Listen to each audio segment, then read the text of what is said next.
Right, unfortunately I've let most of the day slip away. I want to get this re-grip taped.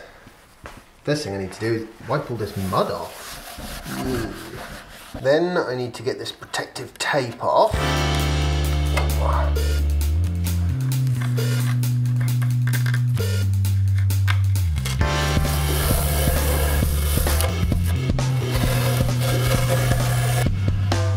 They actually grip taped the wood somehow. They haven't. They bloody grip taped the wood, the silly idiots. Grip something, the wood anyway. That's annoying. It's like this isn't grip tape. It's like it's painted on somehow. Well, there goes a quick and easy job. I do feel a bit like I've wasted this beautiful day stuck inside.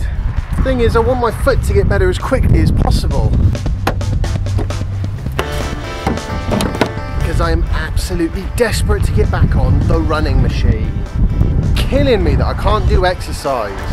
But it is a lot cheaper if you just stay home though. I've been trying to work out what today's video is going to be about, not helped by the fact that it's a really late start to vlogging, and not for any editing reasons. I'm actually pretty much up with my editing, but I've spent the vast majority of the day, like I said, with my foot in the air waiting for it to heal. And then I thought, well, you know what, I'm going to talk about waiting today, specifically waiting for that EV tipping point, which is something that I have spent the last 5 years doing. Well, actually maybe only 4 years, because I think we actually reached that tipping point in the summer. I think if I could say one particular thing that I think was the tipping point, I think it was the release of Model 3. And I'm not giving Tesla all the credit here. I don't think that they are the reason the tipping point happened when Model 3 was released, in inverted commas, in July. But because all the other automakers knew it was coming, and they knew roughly what kind of specs it was going to have, they have all been upping their game to the point where they at least have an announcement of a longer range EV out there, and quite a few of them are in the process of delivering their initial longer range offerings. And it's that release of vehicles to the public and the reception that electric vehicles, especially the longer range ones, get from the public, that is what I think has created this tipping point that's led to things like Ford announcing it's going to invest $11 billion and have 40 electrified vehicles. And the vast majority of EV makers, they all seem to have a plan that indicates investments of billions of dollars and tens and tens of electrified vehicles in a number of years, which suggests to me that if you were to go into these companies and look at their 5-year plan, what you'd see is that they are genuinely pushing full steam ahead on this now, because they feel that if they don't, they might not have a business in 5 years' time. I wouldn't be willing to buy any car that wasn't an EV, and I would imagine that is one of the things that has started to get the attention of car companies out there, that once people have gone EV, and over time more and more people fall into that bracket, they're very hesitant to move away from it, because EVs are better. Now it looks like more or less everyone is starting to wise up to that. Even the police. Actually, there's quite a few police forces out there that use EVs in one way or another. I even saw a police EV in London, the Metropolitan Police, but also a chief constable in, I think it was Lincolnshire, has had a little test drive in an i3, and after 10 minutes he's like, I want one. After 50 kilometres he's like, yeah, I really want one. And then he's going to go speak to his fleet manager, which is quite handy from a BMW point of view. And I'm not surprised that police like them. You know, you've got that instant acceleration, loads and loads of control over how they drive. You do have to manage your state of charge. If you're going to go for a really long pursuit, say in the US, across state boundaries, it might not be the vehicle for you. But actually, to be honest, if you're going to go for a long pursuit like that, you'd be better off sending a light aircraft anyway. You're not going to lose the car, and the car's not going to feel like it needs to drive like a freak you know, endangering the public trying to get away from the police. So yeah, that's how I would catch a bad guy on a long pursuit.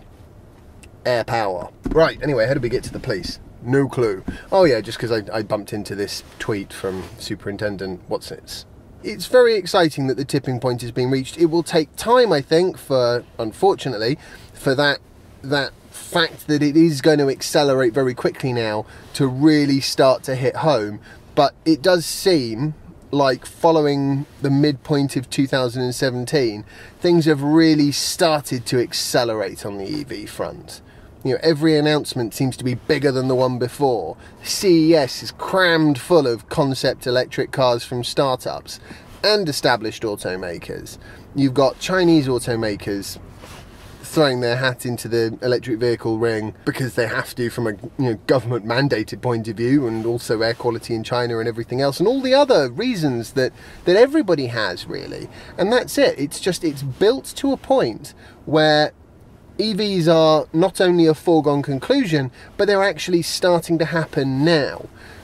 The real difference, outside of news stories that we hear and videos on YouTube that you may listen to, you're not really going to see that until a large selection of the longer range vehicles start to be sold and wind up in the public's hands and on the roads, and that will take a little bit longer. I'd say it'll be about 2 years, and I'm basing that on the fact that in California it's more or less right now. You've got the Bolt already in California, and it just seems like California is a little bit further ahead than everyone else. So there's going to be a fair amount of waiting before we get to drive this next generation of EV fulfillment goodness. But it's coming. The only reason there's any kind of a delay is because it just takes that long for automakers to get their concepts through to production. They've already had the concepts, and they've got to the point where they've got proper production intent vehicles, but it takes a little while to, unfortunately, get to that fully realised, available to buy by the public car. Yeah, it's coming. It's coming. Just need patience. And I need to eat my BLT. It's one of those days again. BLT sandwich day. And then I've got to go grab Jasper. So I'll see you guys in a bit. That was hilarious. Jasper, he's had a good day at school, except for one thing. When it was PE, Jasper, what did you do? I showed everybody my muscles. Yeah. And some children, I just signed muscles on my arms as me. Oh, cool. Yeah, he didn't want to put his t-shirt on. He wanted to go all like bodybuilder, you know, look at my ripped six-pack. I do hope this weather's going to stay for a while. Dad, why did you stay on? Jasper, the child locks are on because you are a child. Come on. Actually, Jasper, that's a plane flying very, very high. You guys won't even be able to see that. Yes, Jasper, you'll get to go on a plane.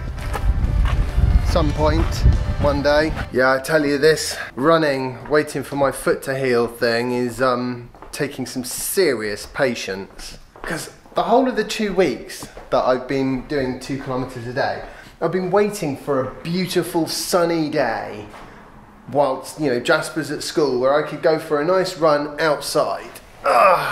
So we've got some bruising around here, which doesn't look too good. A very swollen ankle bump bit there, and that doesn't look too healthy on the side there either, does it? It's not what good looks like. You're all ready for your exercises then? I bet it's raining again by the time my foot feels better. Anyway, I'm going to stop moaning now about my foot. It's an ongoing frustration, clearly. I suppose, actually, to be fair, it's an ongoing frustration with EVs as well, because there are quite a lot of very fun-sounding, capable electric vehicles out there, and like 5% of them are available to buy if you live in California and you happen to have ordered, like, the second they opened the order books, also known as Model 3, or the Bolt. You know, in fairness, that's definitely one of the longer range ones, and GM did an amazing job getting it out there, you know, as quickly as they did. They did have to kind of give up on the concept of profitability in order to do that, but I suppose you can't have everything. Okay, I've just been talking with the lady that does the cleaning around here. She has convinced me, and she seems to know what she's talking about when it comes to fitness, not to run on this foot for a good while, which is deeply upsetting, but I think she's right. It doesn't look like a happy foot. Ugh. And I've just learned that YouTube has changed their monetization policy so that in order to monetize videos, you not only need 1,000 subscribers, but you also need to have had 4,000 hours of watch time over the last 12 months. It's definitely going to stifle startups. I guess YouTube have got to do what they've got to do. What that means for me personally is no problem on my main vlog channel, of course, but the Geek Out TV channel is only at about 2,000 hours worth of viewing over the last 12 months. So I figure I've got 5 more Geek Out TV episodes to do before the 20th of February, otherwise I won't be able to monetize them. I hope you've enjoyed today's vlog post. If you have, remember to like it and share it and subscribe if you haven't already, and follow me on Instagram if you don't already, and I will see you tomorrow for the next hobbly installment of my daily vlog. Bye.